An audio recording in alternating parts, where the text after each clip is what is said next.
Hello, everybody. This is Savannah Rivers Amore. And I just want to talk about a few things.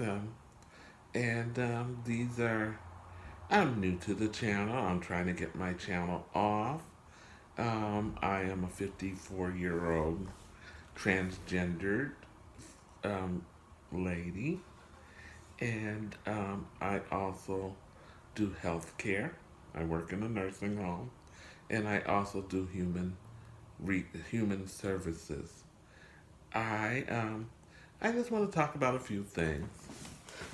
This channel will be having live interviews. It will be having drag, uh, lip sync, and impersonations. It will be having lightly touching on um, current events and just light little gossip. I been entertaining for over 30 years. I've been doing nursing for over 30 years. Um, I am also on my channel. I also will be having people come in, and I will have them to um, to do recipes and give expert advice on things that are going on, and see it from all layers and all different points of view. If you hear any noise in the background, um, my cat is actively dying, and I'm giving her the medicine to keep her comfortable, and I'm doing it selfishly. I know. Um, I'm doing it selfishly because I'm not prepared to let her go, but I can't let her suffer either. So I made the call to the Dakin Humane Society here in Western Mass, and they're gonna pick her up. And you know what, COVID is just now it's getting exciting because people are going out.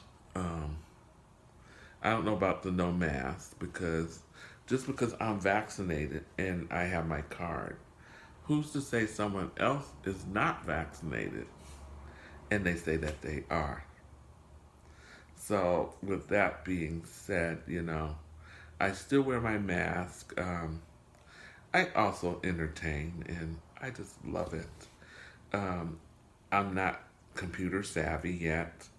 My goal is to have at least by a month 100 subscribers, 2 months, double that, and so forth and so on. If you like something, just put it in the comments. If you don't, put it in the comments. If you want to put something to my attention, bring it in the comments.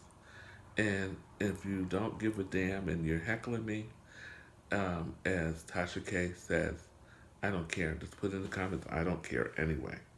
You're going to press the like, subscribe, and share button. And there are a few people that have motivated me. My nephew Ephraim Adams, who has his own channel. Storm Monroe. It's just crazy.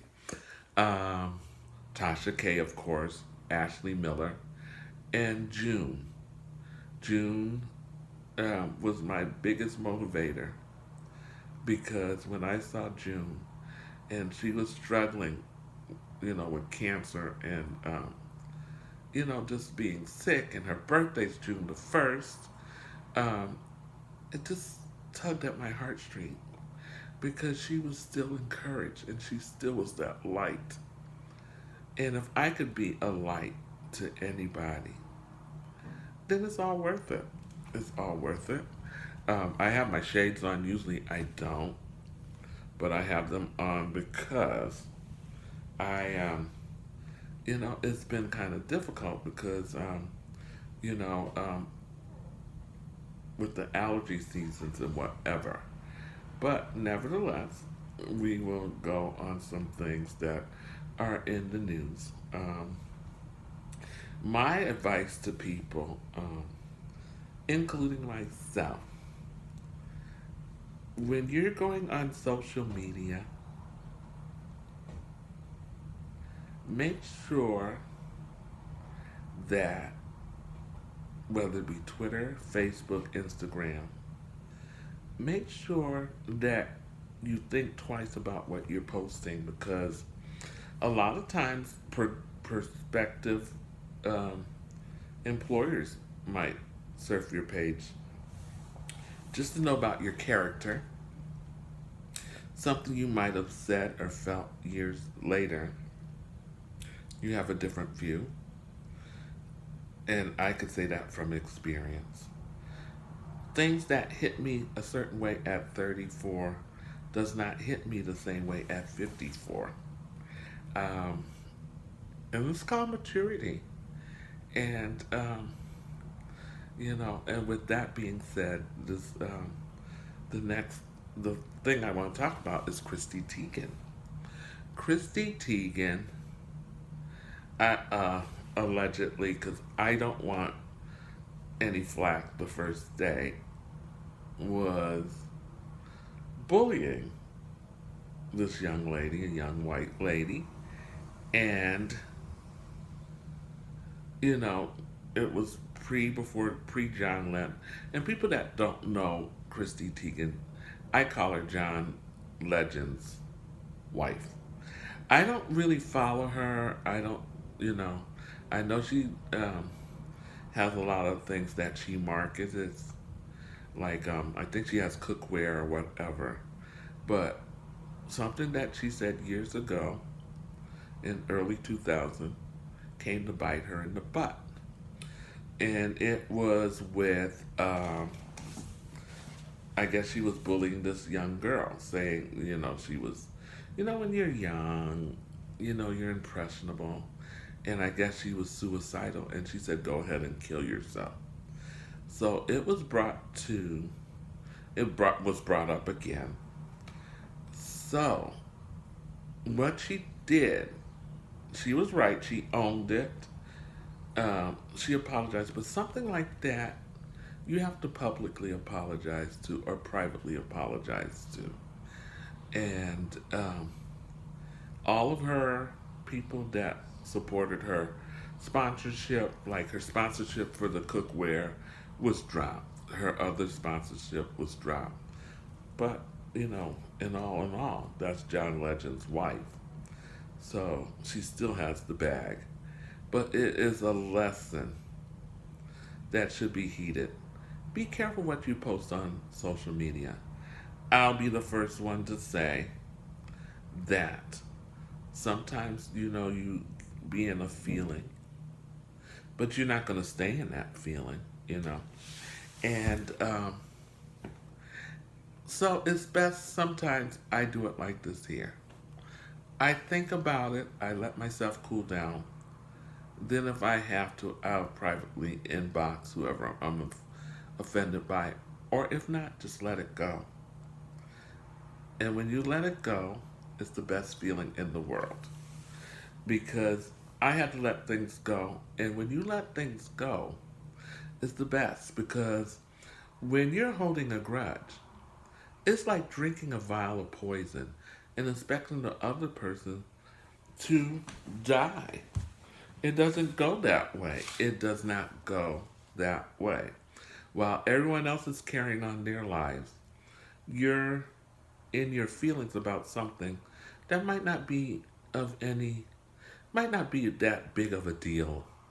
I think sometimes we have to talk things out as a person that suffers from depression. I think when you hold it in, and you can't express it, then that builds on the depression and the anxiety.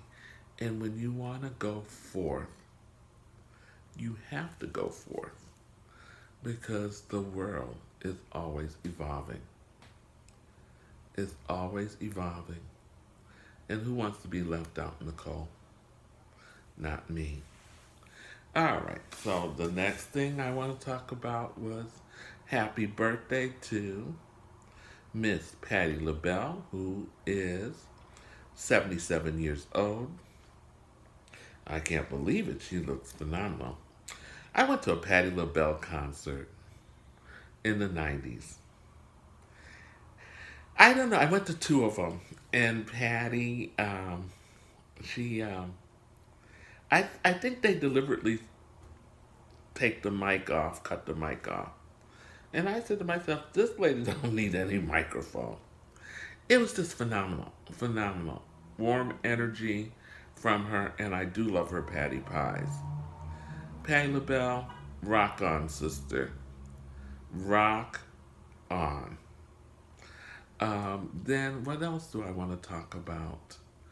I want to talk about The View.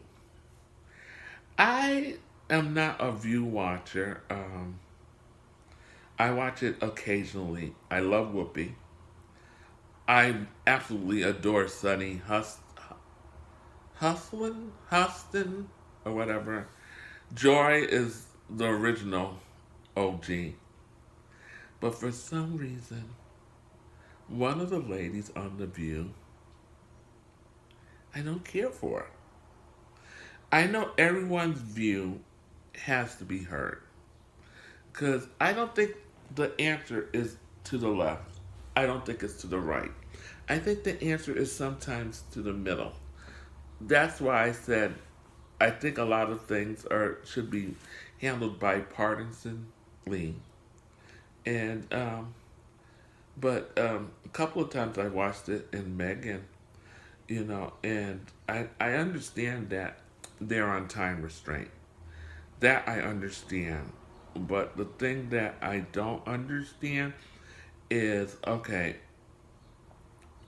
where I'm from, I'm 54, all right, and my mother's in her 70s, a retired school teacher from South Carolina. I don't think it's ever right, or the way she raised me, it's not proper etiquette for me to talk over her or or whatever. I don't know what your feelings are about that. On this channel, everyone that supports me is my nieces and my nephews. When I watch a show like Pose, whoever watches it, that's kind of like my life. My mom and I are just building something up. And with that, we always connected. We always were family. But she really didn't care for the lifestyle. And I understand because we're from the South. I was raised most half of my life in Massachusetts, the other half in South Carolina. And South Carolina is a very big Bible Belt. Very big Bible Belt. It segregation is still there. I mean, they. I think a lot of people didn't want to be segregated because when we were segregated, the blacks were with the blacks, the white were with the whites, and the Spanish people only came during the summer, which were migrant workers. So this is during the 80s. That was my teenage years. And like I said, I understand. So my mom was like, "How can you say this person is your niece, your nephew, your child, this, that?" I understand because, you know, for years when I first started out, especially in the 80s, 90s, and I was a CNA, still am, but it was during the AIDS crisis. When people said that they were HIV positive, they were shunned, not only by the gay community, but by their families. So when I say nieces, nephews, this and that, I was one of those people that had a big house, and I was the mama. And we would take in people that were no one wanted, you know.